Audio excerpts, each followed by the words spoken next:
তুমি বলতে চাচ্ছ যে তোমার মাজাই ওই যে অপারেশনের কারণে তুমি হাঁটা চলা আছো, তাহলে সুন্দরভাবে করতে পারো না স্বাভাবিক ভাবে?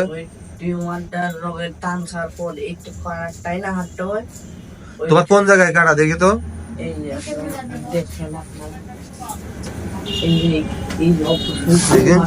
দেখি আর একটু পিছাও। এই জায়গায় টিউমার আসলো? আরে আসলেই তো একটা সমস্যা। আচ্ছা বসো। তাইলে তোমাদের বাসা কোথায়?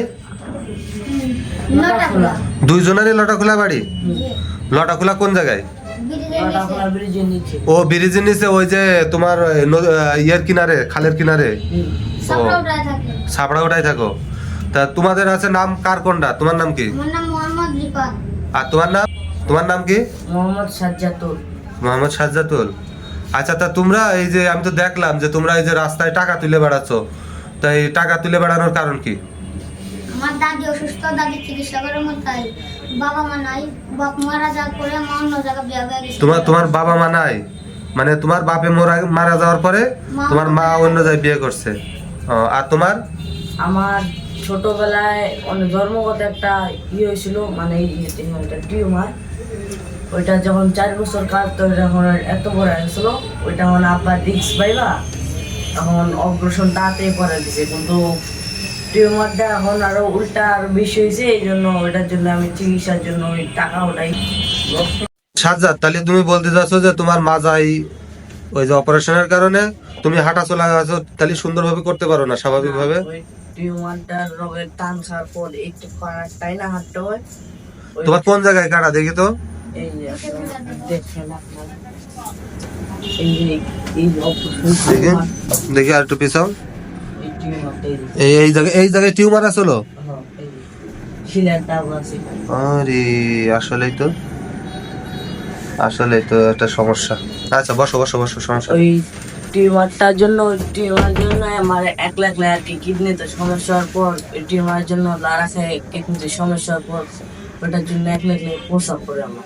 প্রস্রাব পড়ে অটো? তাহলে এই যে এখানে ভিজে, এই যে তোমার এই যে প্রস্রাবের ভিজা, ওটা 1 লাখ পড়তে থাকে। ও আচ্ছা, তা তোমার কি পড়াশোনা করতে মন চায় না? মন তো চায়, এখন তো গরিব লোকের ঘর, বাপ মায়ের এই চাপ। আব্বা এখন অসুস্থ, মায়ের হলো ডায়াবেটিসের রোগী, আব্বা এখন কাজ কাম করা হয় না। তোমরা কয় ভাই বোন? আমরা 2 ভাই 2 বোন। তোমাকে বাড়িতে যদি আমরা যাই, মিথ্যা হইব না তো? জি না। তোমাকে বাড়িতে যদি আমরা যাই, মেয়েটা আবার আছে মিথ্যা প্রমাণ হইব না তো? আমি ও বাড়িতে গেলে আপনি কোনো রাজা হাত দিয়ে কোনো পাইবেন না, মনে করবেন রাজা বাড়িতে আমাকে সব আছে আমার নামে। আমার আব্বা যখন অসুস্থ ছিল, আমাকে সব আবদার পূরণ করছে, টিভি ফ্রিজ সব আছে আমাকে বাড়িতে। যখন আমার ছোট ছিলাম, তখন আমার আব্বা সব আমার আবদার পূরণ করছে। কিন্তু এখন আমার আব্বা অসুস্থ, তাই আমরা এখন আব্বা নিচ্ছি। আর আছে তোমার, তাহলে তোমার আব্বা মারা যাওয়ার পরে তোমার মা অন্য জায়গায় চলে গেছে, এখন তুমি তোমার দাদির কাছে থাকো। তা পড়াশোনা করার ইচ্ছাও আছে? জি আছে, গরিব মানুষ পড়ালেখা করতে পারে না, দাদি অসুস্থ। এই যে রাস্তায় এই যে টাকা তুলো, এতে যে মানসি আছে বকাঝকা করে না?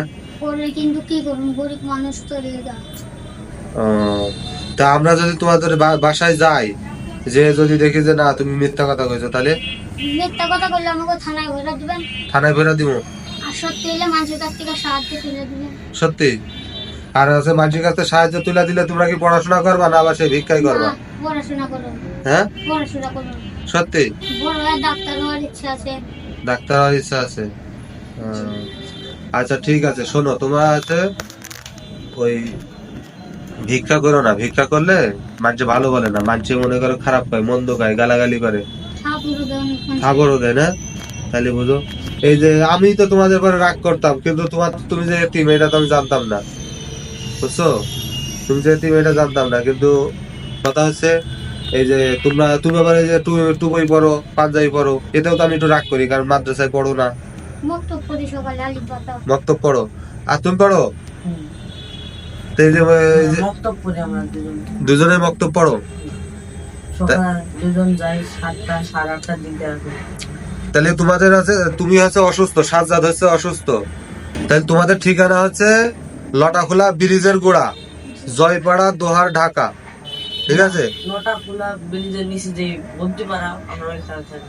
ওই আছে তোমার আছে ওই যে লটাখোলা ব্রিজের নিচে ওই যে বদ্দিপাড়া, এটা জয়পাড়া, দোহার, ঢাকা। জি কেউ যদি চাই বা আমরা যদি মনে করি যে আমরা যাব, যে আমরা ওই যে প্রমাণ করব যে আসলে তোমাদের বাড়ি ঘর দর ওই জায়গায় আছে কিনা, তোমরা মিথ্যা কথা কও কিনা, আর তোমার বাপ মা আছে কিনা, ঠিক আছে?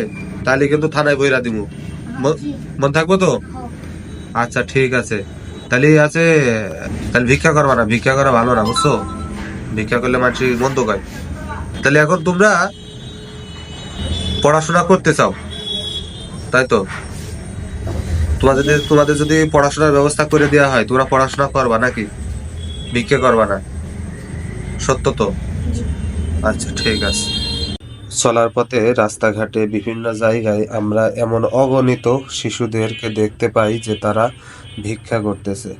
আসলে আমরা অনেকেই তাদের বিষয়ে জানি না, না জানার ফলে কিন্তু আমরা অনেক সময় তাদের সাথে খারাপ ব্যবহার করে ফেলি। তো খোঁজ নিলে দেখা যায় কি, কেউ এতিম, কারো বাপ মা অসুস্থ, কেউ নিজে অসুস্থ, এই কারণেই হয়তো বা তারা রাস্তাঘাটে এইভাবে ভিক্ষা করেই চলে। আমি সবার প্রতি অনুরোধ রাখবো, এই ধরনের বাচ্চাদের প্রতি কখনো খারাপ ব্যবহার না করে তাদের প্রতি সহানুভূতি দেখানোর চেষ্টা করবেন।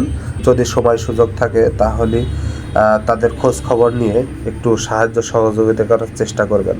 আসলে বর্তমানে চারিপাশে প্রচুর পরিমাণ বাটপাড়ে ভরে যাওয়াতে আমরা কিন্তু এই ধরনের পথ শিশু বা পথের মানুষ বা অসহায় মানুষকে আমরা কিন্তু বিশ্বাস করে উঠতে পারি না।